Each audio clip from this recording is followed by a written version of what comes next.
The rain had stopped just an hour before sunset, leaving the streets of Portland glistening under the dim streetlights.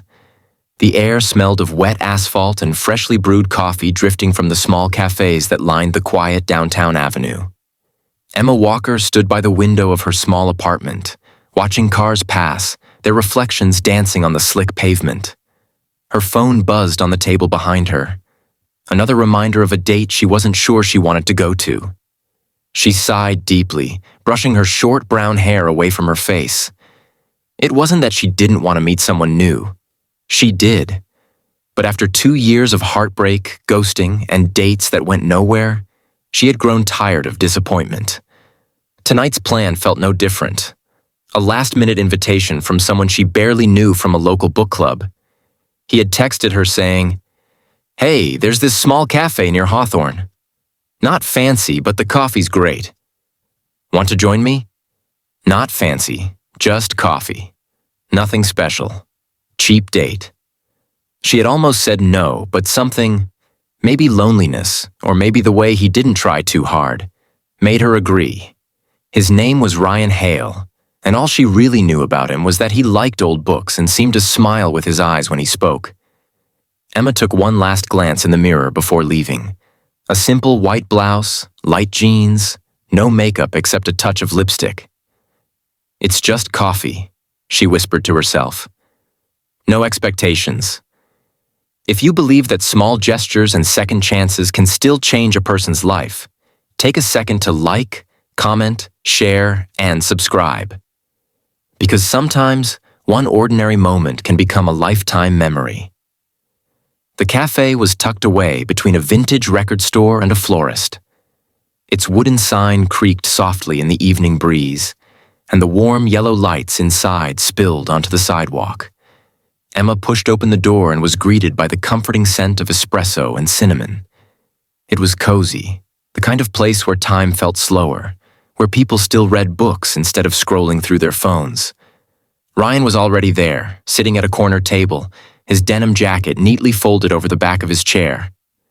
When he saw her, his face lit up with a genuine, unguarded smile. Not the kind people wear to impress, but the kind that says, "I'm really glad you came." For the first few minutes, everything felt awkward. Small talk about work, the weather, their shared love for literature. Emma expected the conversation to run dry, but it didn't.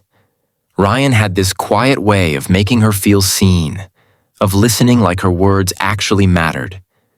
When she mentioned her love for rainy nights, he told her how he used to sit by his grandmother's window during storms, counting thunderclaps and pretending each one carried a wish. Hours seemed to pass like minutes. The coffee cups emptied, refilled, and emptied again. Around them, the cafe slowly quieted, leaving just the hum of soft jazz and the glow of fairy lights strung across the ceiling. Still, Emma couldn't shake off a thought. It's nice, but it's still just coffee. Nothing magical, nothing special. That's when Ryan glanced out the window and said softly, "Do you trust me for a small walk?" Something about his tone, steady, calm, a little curious, made her nod before her mind could argue. They stepped out into the cool night air, the pavement shining under the soft glow of street lamps. Ryan led her through narrow lanes she'd never noticed before, past an old brick bookstore, then through a quiet park.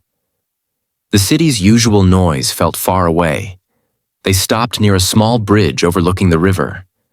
The moonlight rippled across the water, and in that stillness, Emma realized how peaceful she felt.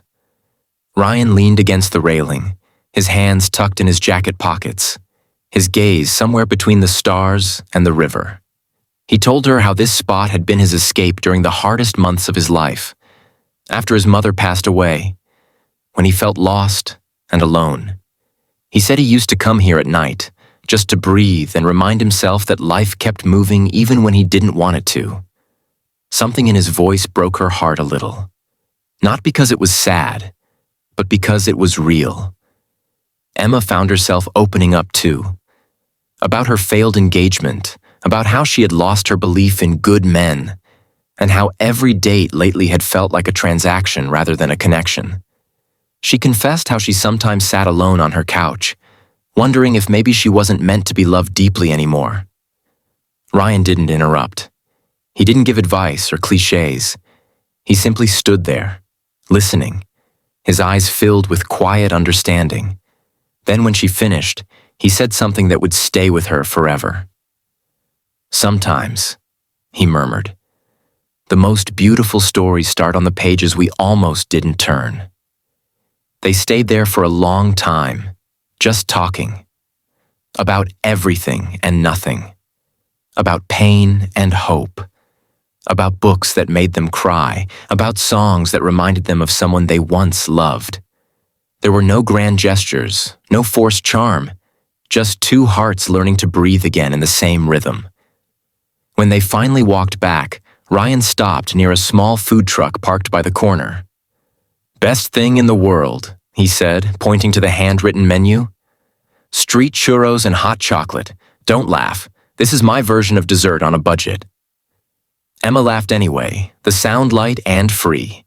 They sat on a low stone wall, eating warm churros from a paper bag, the sugar sticking to their fingers. It was ridiculous, messy, and perfect. For the first time in years, she felt alive. Not because of romance or the thrill of being desired, but because someone had made her feel human again.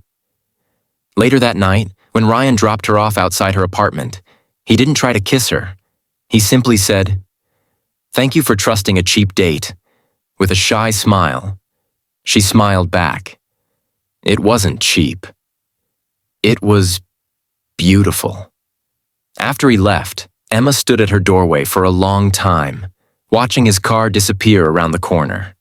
She didn't know what this night meant yet, whether it was the start of something lasting or just a fleeting moment. But she knew it had changed something inside her. She had come expecting nothing. But she had found kindness, understanding, and the reminder that love doesn't always announce itself with roses and candlelight. Sometimes it arrives quietly, over coffee and street churros under a moonlit sky. The next morning, Emma woke up to a message from Ryan.